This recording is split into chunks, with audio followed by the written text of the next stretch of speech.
Welcome back to e-commerce psychology powered by Growth Suite. Oh, nice. Growth Suite helps you run those smart discount campaigns on your Shopify store. Right. And you can actually test it out for free. Hmm. Just head over to the Shopify App Store and give it a whirl. I love that.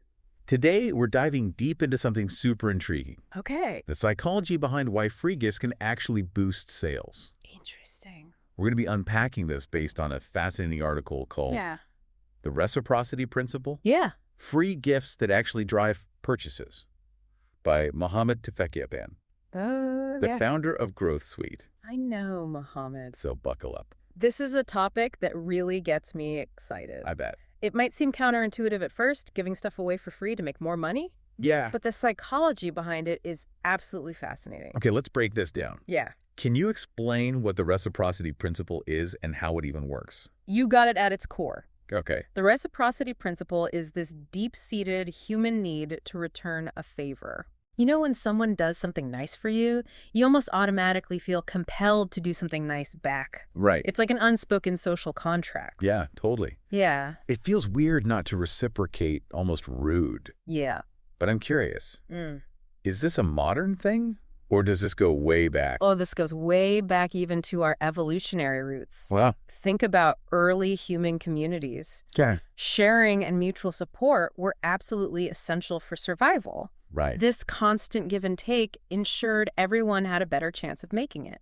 So you're saying giving gifts is basically in our DNA? Yeah. Like it's hardwired into us? In a way, yes. Yeah. It's a deeply ingrained social norm that has been crucial for human cooperation throughout history. And what's interesting is that brands today are tapping into this instinct through their marketing strategies. Oh, interesting. Think about it. Free gifts, Yes. samples, even helpful content. Yeah. They all trigger that sense of obligation in us, making us more inclined to reciprocate by purchasing or recommending their products. Wow. That's actually brilliant when you think about it. Yeah. So it's not just about being nice. No. It's a strategic move to tap into our ingrained desire for fairness. Exactly.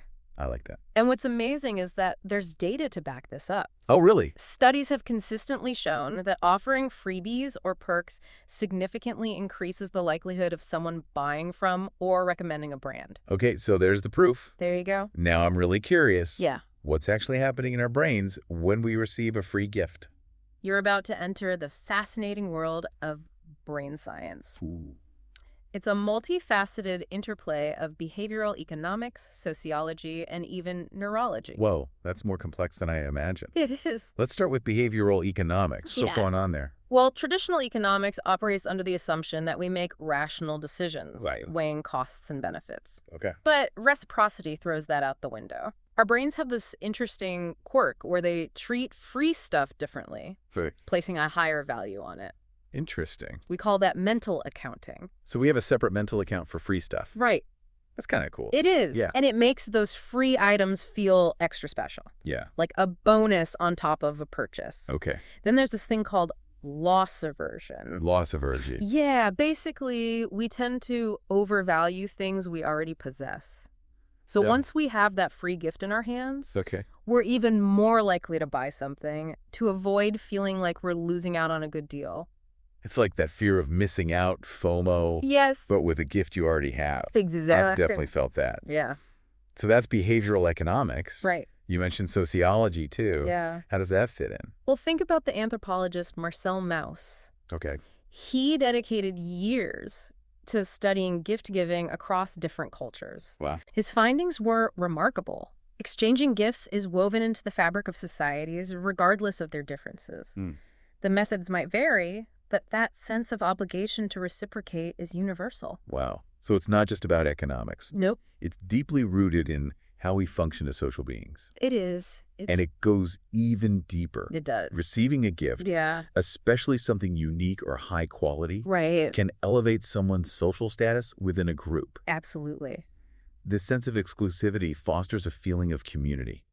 It does. Think about it. If you feel like you're part of a special club because of a gift, Yeah. you're much more likely to stick around. Absolutely. So brands can use this to create that feeling of belonging around their products, Yeah, right? A VIP club just for their customers. Exactly. If a customer feels like they're part of an exclusive group thanks to a well-chosen gift, Okay. that can translate into some serious brand loyalty. Yeah. Now, remember that neurology piece I mentioned? Oh, yeah, the neuron. That's where things get really interesting. Okay, I'm all ears. Okay. Spill the brain secrets. I will. What's happening at the neurological level? Think about the rush of excitement you get when you open a present. Yeah. That's dopamine, Dopamine. a feel-good chemical flooding your brain. Right. Now, unexpected gifts, those trigger an even bigger dopamine rush, creating an intense emotional connection to the brand that gave it. So it's like free gifts are these tiny bursts of happiness that make us associate good feelings with the brand. Exactly. Yes. And those positive emotions, those warm, fuzzy feelings, Yeah. play a massive role in influencing our future buying decisions. Yeah. We're not always rational creatures. We're driven by emotion. Right. So a brand that makes us feel good Yeah. is a brand we're more likely to return to. Makes sense. It does. Okay, so we talked about the why behind freebies. Right. But let's get into the how. Okay. What are some, both for physical products and even for digital services? Okay. One classic example is the good old gift with purchase model. Oh, yeah. Gift with purchase. You've probably seen this everywhere. Yeah, for sure. I admit I love getting those little bonuses when I buy something. Yeah. Makes me feel like I got a great deal. Exactly. And there's so many ways to do it. Okay. You can add a free item to every single order, Yeah. or you can offer tiered gifts where the bigger spenders get even better rewards, Okay. creating a sense of exclusivity. Right. And then there are limited edition gifts Oh, yeah. that make people feel like they're part of a special club. That fear of missing out can be powerful. Oh, yeah. I've totally fallen for those limited edition offers before. It's a good one. What about free samples and trials? Oh, yeah. I've seen a lot of brands use those, especially for new products. That's another fantastic strategy. Yeah. Samples let people try before they buy. Right. Which, let's be honest, can dramatically increase conversions. I bet. But think about it. You're far more likely to buy something if you've already experienced it firsthand. Totally. And trials are great for services, right? Yeah. Like giving someone a taste of the premium experience can make them want to upgrade. That's the idea. Okay. You're exceeding expectations and showcasing value. Yeah. But remember, reciprocity isn't just limited to physical products. Right. It works brilliantly in the digital world, too. That's right. Yeah. Think about all the free content online. Oh, yeah. Ebooks, guides, tutorials, templates. Not as much. It's a goldmine of information that builds trust with potential customers. Absolutely. Right. And what about freemium models? Freemium models. Offering a basic service for free is an amazing way to attract users and later on entice them to upgrade for the full experience. Okay. It's like a gateway to the premium version. It lets people see the value before they commit. That makes sense. It does. I'm starting to see a whole new world of marketing possibilities opening up. It's like a secret weapon once you understand how it works. It really is. Yeah. But remember, it's not just about the freebie itself. Okay. It's about how you present it, when you offer it, Okay. and what message you're sending along with it. Right. We'll dig into the nuances of that in a bit. Okay. Sounds good. Okay. You're absolutely right. It's all about the finer details like timing. Okay. Time out. Offering a gift early in the customer journey Okay. can create that spark of gratitude and encourage an immediate purchase. Think about welcome discounts or free shipping for first-time buyers. Makes sense. It's like a warm welcome that encourages them to take the plunge. What about offering something after they've already bought something? That can be super effective for encouraging repeat purchases. Okay. And fostering loyalty. Imagine a surprise discount code for their next purchase, a free gift with their next order, or even exclusive access to new products. These gestures show that you value their business and want them to come back for more. I love those ideas. It's about making them feel valued, even after they've spent their money.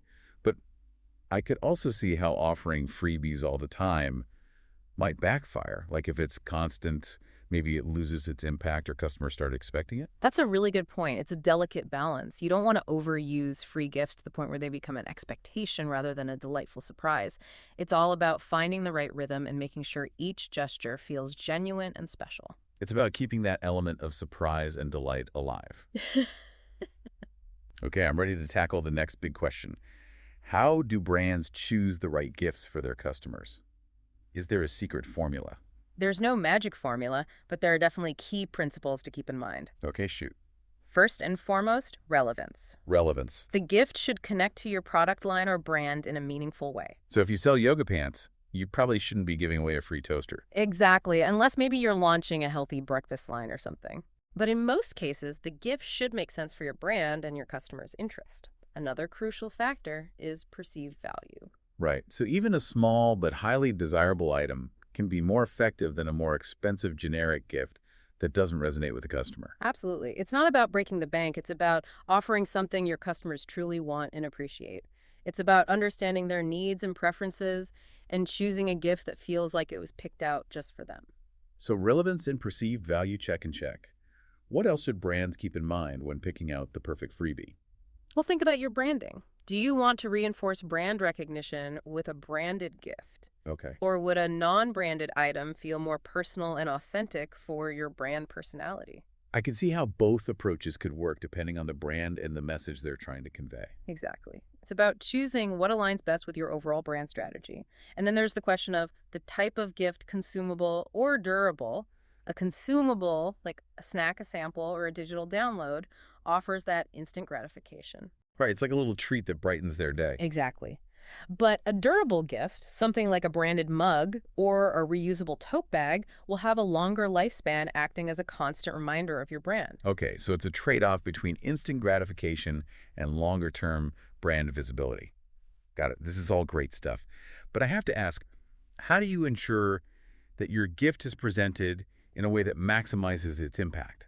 Does presentation really matter that much? Presentation is absolutely crucial. Okay. Think about it. A beautifully wrapped gift or a well-designed digital offer instantly elevates its perceived value and makes the recipient feel extra special. It's like the difference between receiving a gift in a plain brown paper bag versus a beautifully decorated box with a bow on top. Exactly. It's all about those small touches that make the experience feel more luxurious and memorable. So it's about creating an unboxing experience that generates excitement and goes beyond just the product itself. Exactly. And don't forget about the element of surprise. Yeah. Even if you promote the free gift in your marketing, Yeah. the actual moment of receiving it should still feel special and unexpected. Like a little cherry on top of the cake. Yeah. It's okay. So we've talked about presentation, but what about actually promoting these free gift offers? How do brands get the word out without it feeling gimmicky? First and foremost, your messaging needs to be crystal clear. Okay, clear messaging. Customers need to understand exactly what they have to do to qualify for the gift and how long the offer lasts. No confusing terms and conditions. Right. Transparency is key. You don't want people to feel tricked or misled. Exactly. And a little pro tip, creating a sense of urgency. Urgency. Like a limited time offer Right. can be a powerful motivator. The classic fear of missing out that always seems to work. It does, but remember, you want to highlight the free gift without overshadowing the value of your core product or service. Right. The gift should complement your main offering, not steal the show. It's about finding that sweet spot where the freebie enhances the overall value proposition. Precisely. It's a win-win for both you and the customer. I like win-win. Okay, so we've covered a lot of ground here. Yeah. The psychology, the strategies, the presentation. But I'm curious, how do brands actually know if their free gift strategy is working? Is there a way to measure the success, or is it just a guessing game? Thankfully, it's not just guesswork. There are some key performance indicators, or KPIs, KPIs? that can help you track the effectiveness of your reciprocity marketing efforts. Okay, give me the metrics. What should brands be paying attention to? Well, for starters, keep a close eye on your conversion rate. Okay, conversion rate. Compare it before and after introducing a free gift offer. Are more people completing a purchase after you offer a freebie? That's a good sign. So if I'm seeing a spike in sales after I introduce a free gift, that's a pretty clear indicator that it's working, right? Exactly. Another important metric is repeat purchase behavior. Repeat purchase behavior. Are those first-time gift recipients coming back for more? Are they turning into loyal customers? Because building those long-term relationships is the ultimate goal, right? Not just one-off sales. Absolutely. You want customers who love your brand and keep coming back for more. And speaking of sales, you should also track your average order value, or AOV. EOV. Okay. Is that free gift encouraging customers to spend more than they normally would? That's a great point. A small freebie could potentially lead to bigger purchases, which is a huge win for any business. Exactly. And finally, don't forget to consider your customer acquisition cost, or CAC. Cat got it. This metric tells you how much it costs to acquire a new customer. Is the cost of your free gift campaign justified by the increase in sales and customer lifetime value? So it's about ensuring that the investment in those freebies is actually paying off in the long run. Precisely. It's about finding that sweet spot where you're delighting your customers and boosting your bottom line at the same time. Okay, this is making me want to run off and start brainstorming free gift ideas right now. They should. But before we go there, I'm really curious to see this all in action. Can you share some real-world examples of brands that have totally nailed reciprocity marketing? Oh, there are so many great examples. Okay, let's hear it. Let's start with some big names in retail and e-commerce. Have you heard of ButcherBox? Of course, they're that meat delivery subscription service, right? That's right.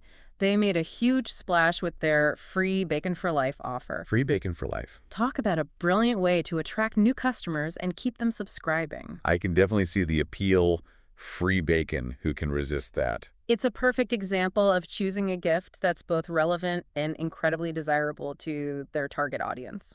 Then there's Sephora, the beauty haven for makeup and skincare lovers. Yes. They always seem to be doing something special for their Beauty Insider members, especially when it comes to birthdays. They're masters of the loyalty program gift. Hmm. It's a small gesture offering a free birthday gift, Yeah. but it's incredibly effective at building brand loyalty and keeping those beauty enthusiasts coming back for more. Right. It makes you feel like they actually care about you as a customer, not just your wallet. What about Amazon? I feel like they've got this whole thing figured out. Oh, absolutely. Amazon's incredibly strategic with their use of samples and their Prime membership perks. They're constantly using those to introduce new products and entice people to sign up for Prime. They're like the masters of using freebies to dominate the e-commerce world. So we've got meat makeup and pretty much everything else with Amazon. What about something a little less obvious? Any unexpected examples? Well, this one might surprise you. Converse, the iconic shoe brand, once offered a free recording studio for artists. Wow, that is unexpected. What's the thinking behind it that doesn't seem directly related to shoes? It might seem unconventional, but it actually aligns perfectly with their brand identity and target audience. Converse has always been associated with creativity, self-expression, and music. By offering a free recording studio, they're tapping into those core values and fostering a deeper connection with their customers. It's like they're saying, hey, we get you, we support your artistic passions. Exactly. They're going beyond simply selling products and creating a community around shared interests and values. It's clever marketing. Okay, those are some awesome examples from retail and e-commerce. What about the service industry? Are there any standout examples of how they're using reciprocity? Oh, definitely. There's that classic experiment you might have heard of, the one with the free mints in restaurants. Wait, I think I remember that one. Doesn't it show that a simple act of generosity like offering a mint with the bill can actually lead to bigger tips? Exactly. Waiters who offered a mint or two with the check consistently received higher tips than those who didn't. It's a small gesture, but a perfect illustration of reciprocity in action. It's amazing how something so small can make such a difference. What about outside of restaurants? Well, tech companies have really embraced reciprocity as well.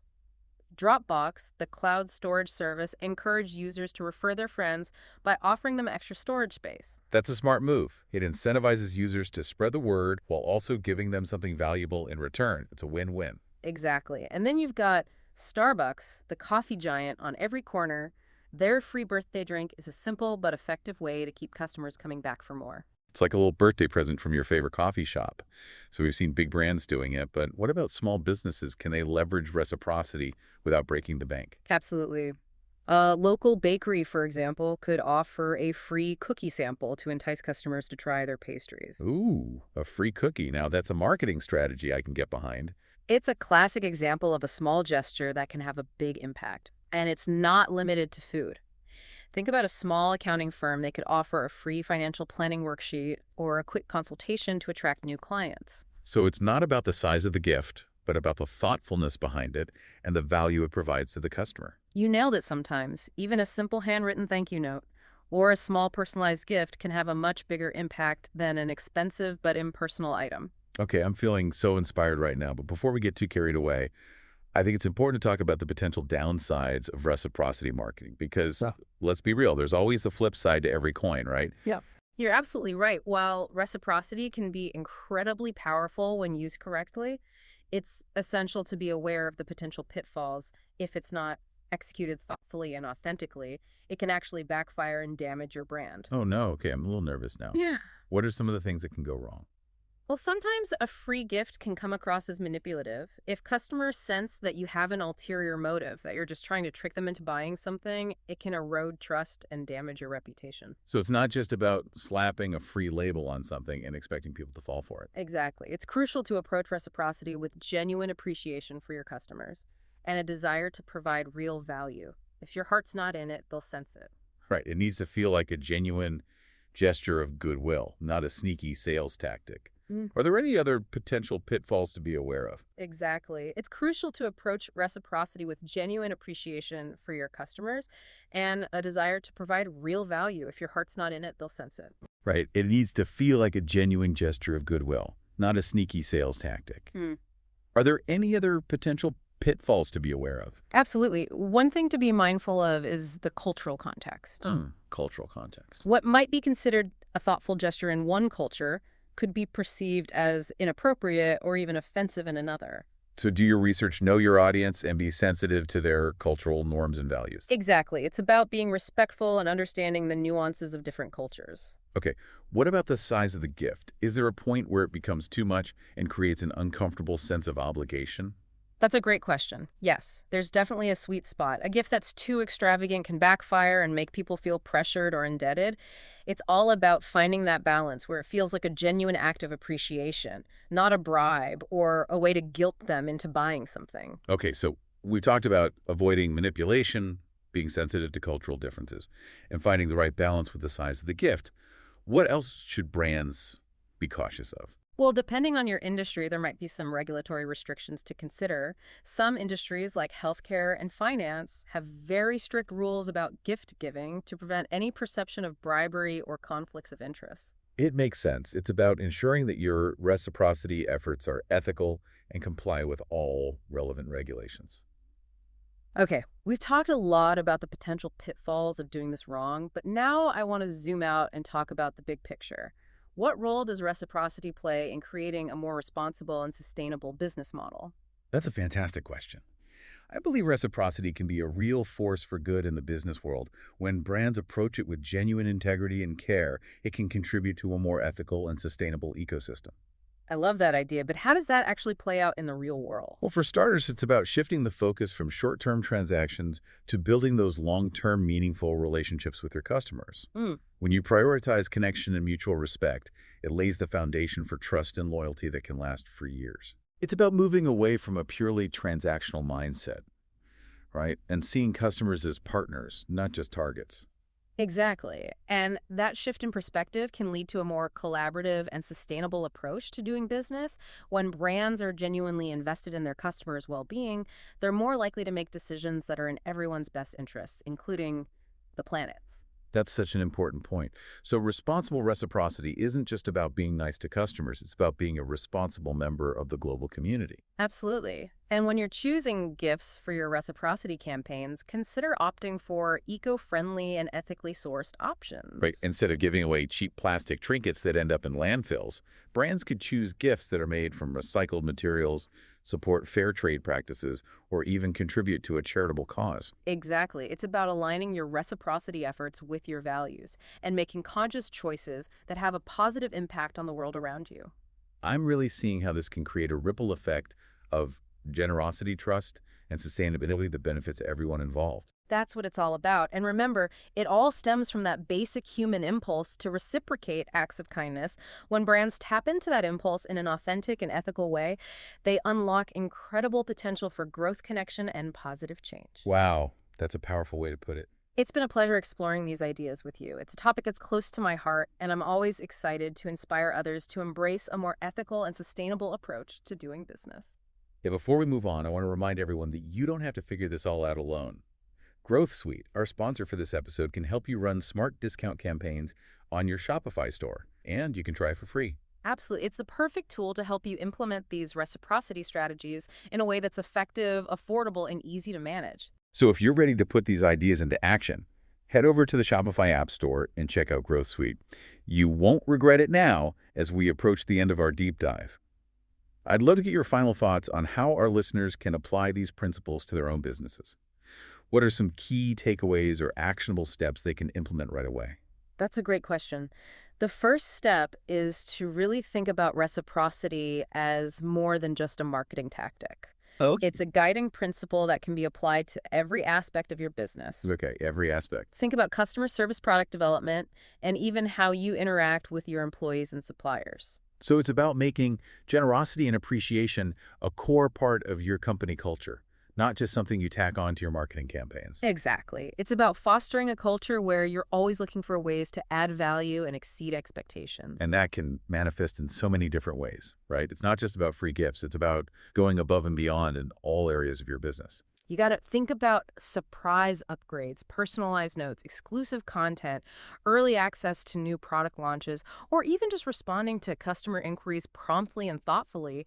These small gestures, when done, genuinely can create a huge impact on how people perceive your brand and how loyal they become. So it's about those little touches that show you care and that you're paying attention. Exactly. And sometimes the most meaningful gestures are the ones that are completely unexpected. Think about creating those little moments of delight that make customers feel like they've stumbled upon a hidden gem. I love that it's about making every interaction memorable. Okay, so we've covered a lot of ground here, but if you could leave our listeners with just one thought to ponder, what would it be? That's a great question. I think the most important thing to remember is that reciprocity is a two-way street. It's not just about giving, it's about receiving as well. Oh, that's interesting. What do you mean by that? When you approach reciprocity with an open heart and a genuine desire to build positive connections, the rewards you receive will extend far beyond increased sales or brand loyalty. So it's about those intangible benefits, like the joy of giving the satisfaction of making someone's day, and that warm, fuzzy feeling of building a community around your brand. Exactly. And those intangible rewards can be just as valuable, if not more so, than any material gain. It's about creating a positive feedback loop of generosity and appreciation. I love that it reminds us that business can be a force for good in the world, and that reciprocity is a powerful tool for creating positive change. Absolutely. It's about embracing generosity and approaching every interaction with an intention to create value and build lasting connections. When we do that, incredible things can happen. This has been such an eye-opening conversation. I'm walking away with a new appreciation for the power of reciprocity and its ability to transform not just businesses, but the world around us. It's been a pleasure sharing these insights with you and our listeners. I hope it sparks a wave of generosity and positive change. And remember, if you're looking for a powerful tool to help you implement these strategies and boost your sales with smart discount campaigns, be sure to check out Growth Suite. You can test it out for free on your Shopify store. Just head over to the Shopify App Store and see how Growth Suite can help you unlock the incredible potential of reciprocity marketing. This is e-commerce psychology powered by Growth Suite. Thanks for joining us for this deep dive into the world of reciprocity marketing. Until next time, keep experimenting, keep innovating, and keep building those incredible connections with your customers.